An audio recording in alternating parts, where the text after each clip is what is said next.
Okay, this was the review problems we did in class December 3rd or December 13th. Someone requested that I do a video for these, and I'm more than happy to do so.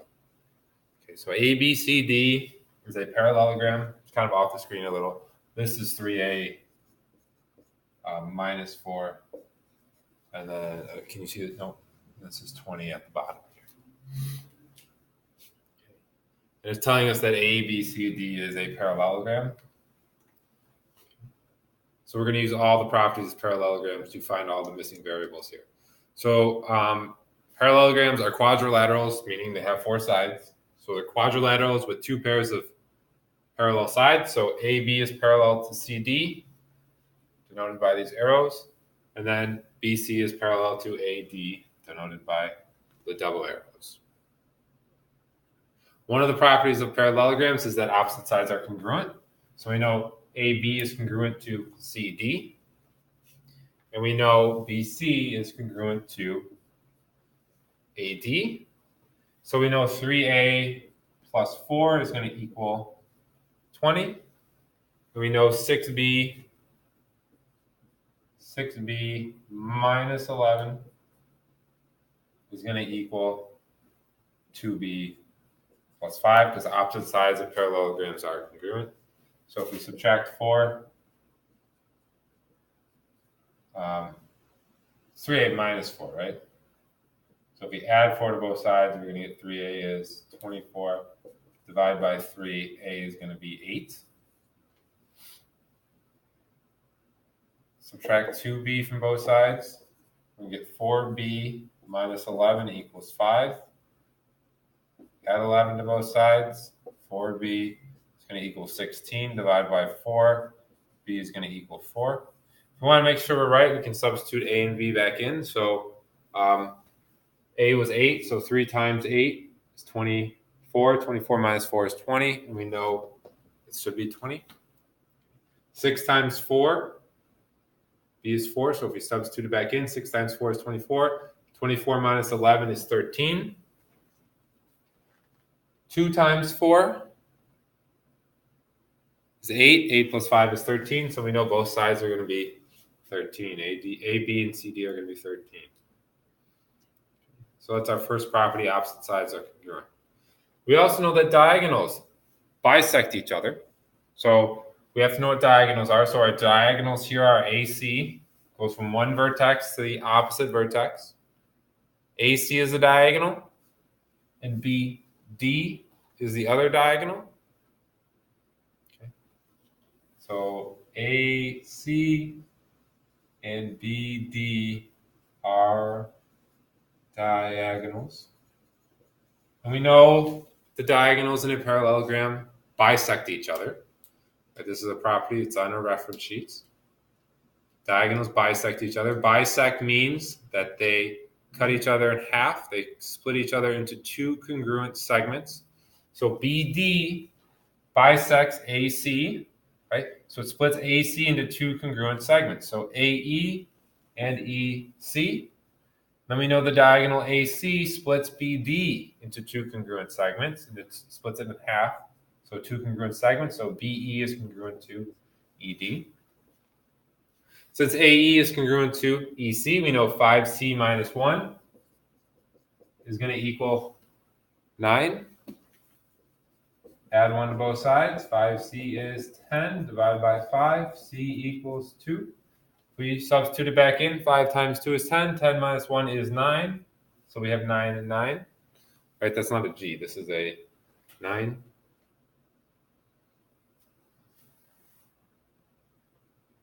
Or maybe it's supposed to be a G. I don't know. We're just going to consider it a 9. If it was a G, we'd just find G is 83, and then we would just consider it a 9. Again, we know BE is congruent to ED because the diagonal AC bisects BD.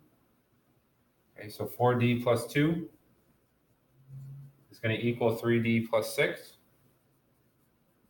If we subtract 3D from both sides, we get D plus 2 equals 6. Subtract 2 from both sides, D is going to equal 4. Substitute that back in. 3 times 4 is 12. 12 plus 6 is 18. Substitute it in. 4 times 4 is 16. 16 plus 2 is 18. So we know we're good so far. Okay, if we look at the middle, we have vertical angles. So if this is 83, this is 83. We have a linear pair. So 83 and F are a linear pair. So 180 minus 83 is going to give us 97. So F is 97 degrees. Again, here we have vertical angles. So H is going to be 97 degrees.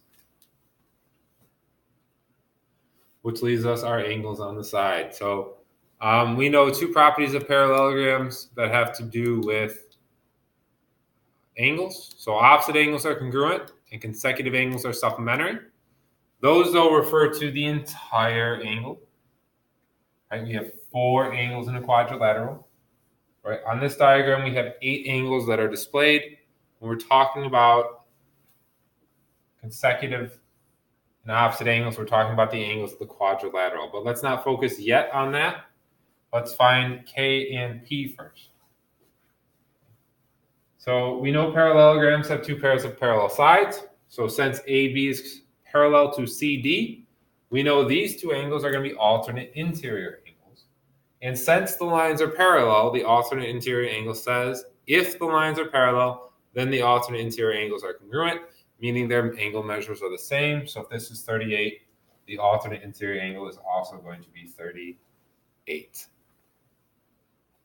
Make sure it's written over the P. We all see that this is 38, not 33, 38. Okay. And then again, we know BC is parallel to AD.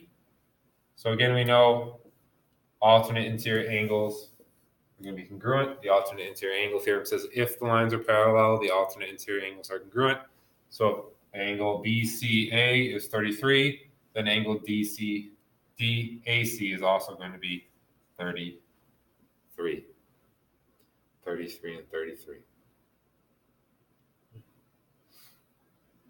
From there, we know the 3 angles of a triangle add up to 180. I don't have much room to write it, but we know that 38 plus 83 plus R equals 180. So 38 and 33, that's 91 plus 30, which is 121. So 121 plus R is 180. Subtract 121 from both sides. R is going to be equal to 59. So we know R is 59.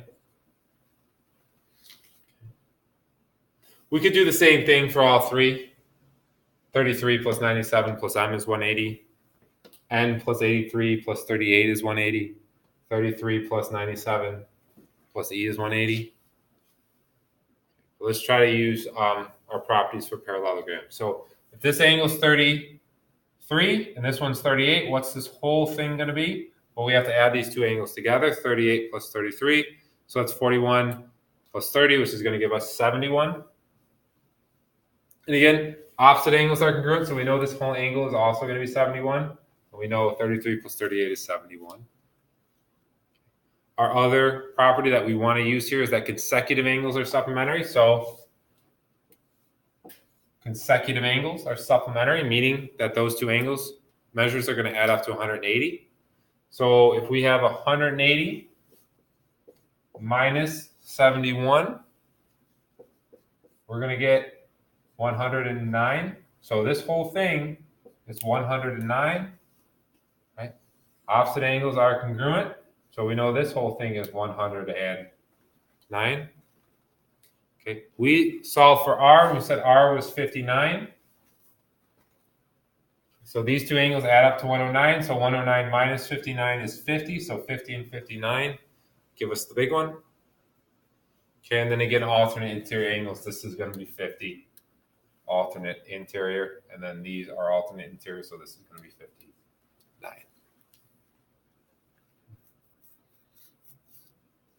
So that was the first problem. I don't know whoever asked for this. They just wanted that one, or if they want all 3.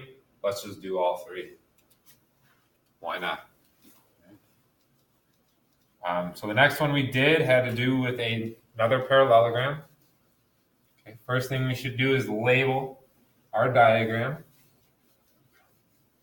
Okay, label our diagram.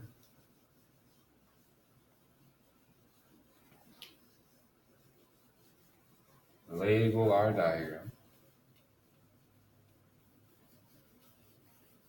You know, it's so much easier to explain this when no one's talking.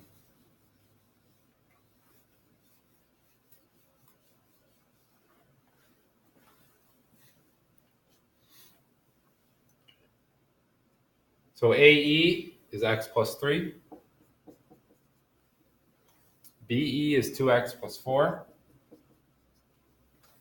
CE is 3y minus 1. And DE is y plus 11. So parallelogram, we know in parallelograms, again on the reference sheet, all the properties are listed. One of those properties says that the diagonals bisect each other. And they even have the hash marks written into our diagram, so we know AE is congruent to EC, and we know DE is congruent to EB. So we know x plus 3 is going to equal 3y minus 1. And we know y plus 11 is going to equal 2x plus 4.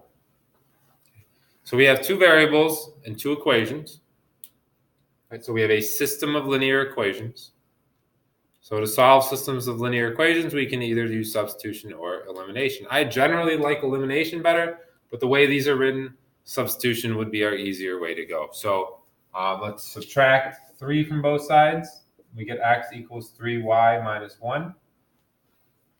So we now have solved for x. We know x is 3y minus 1. We can substitute in 3 minus 1 for x. So we get y plus 11 equals 2 times, instead of x, we're going to put 3y minus, sorry, it should be 4. Negative 1 minus 3 is 4. So we have 3y minus 4 plus 4. So we have y plus 11 equals, we got to distribute our 2, so 6y minus 8 plus 4. So y plus 11 is going to be 6y minus 4. We subtract y from both sides. 11 is going to equal 5y minus 4. Add 4 to both sides. 15 equals 5y. Divide both sides by 5, and we get 3 equals y.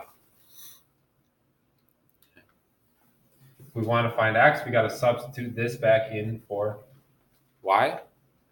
So x equals 3y minus 4. So x equals 3 times 3 minus 4, right? This 3 is being substituted in for y. So instead of putting y, we're putting 3. We get 9 minus 4, and then x is going to be 5. If we want to check our answer, we can substitute in and see if it all works out. So 5, x is 5, so 5 plus 3 is 8. Y is 3, so 3 times 3 is 9. 9 minus 1 is 8. Y is 3, so 3 plus 11 is 14. X is 5, so 2 times 5 is 10. 10 plus 4 is 14, so 8 and 8, 14 and 14. Our diagonals bisect each other, so those segments are going to be DE is congruent to EB, and AE is congruent to EC. Okay. Third problem we had, we have a rectangle. Okay, one side of a rectangle is 4 less than 3 times the adjacent side.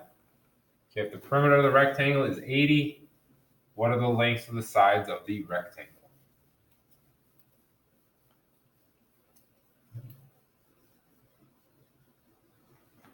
What are the lengths of the side of the rectangle? So we know we have a rectangle. We know rectangles are defined as having 4 right angles. We don't know if that's going to be prevalent information, but let's put it in. Okay, the one side of the rectangle is 4 less than 3 times the adjacent side. So adjacent means they're right next to each other. They're adjoined. They're right next to each other. One side is 4 less than 3 times the adjacent side. So let's say the adjacent side is x. It can be whatever. One side, so the other side, this is the adjacent side, then we're talking about this one. Or maybe we could be talking about the other one too, but let's talk about these two. So let's say this is the side we're trying to figure out, and this is our adjacent side, x. Okay, it's saying one side of the rectangle is 4 less than 3 times the adjacent side. Well, 3 times the adjacent side is 3x. 3 times the adjacent side, so 3x. And it's saying it's 4 less than 3 times the adjacent side, so 4 less means minus 4. 4 less than 3 times the adjacent side. This is 4 less than 3 times the adjacent side. And then they're giving us a perimeter of 80 centimeters. Well, we know perimeter is when you add up all the sides of a figure.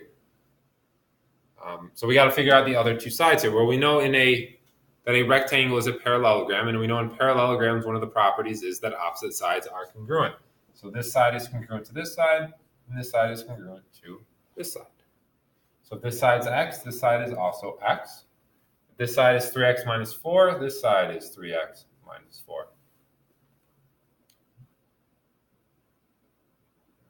So perimeter, we add up all the sides. It's the length of the exterior, the length of the perimeter, the length of the outside. So we're putting all the sides together. So we have x plus 3x minus 4 plus 3x minus 4 equals, and they're telling us the perimeter is 80 centimeters. So combined like terms, how many x's do we have? We have 6, 8. So 1, 2, 3, and 3 gives us 8x. And then we have minus 8 equals 80. Add 8 to both sides. 8x equals 88. Divide by 8. X is going to equal 11. Is that our final answer? No. We have to read the question. They are asking for what are the lengths of the sides of the rectangle. So this length is going to be 11. This length is going to be 11. This one we need to substitute in our 11. So 3 times 11 minus 4 is 33 minus 4, which is 29. And if this side is 29, this side is also going to be 29. And those were the 3 review problems we did in class on Thursday, December 13th.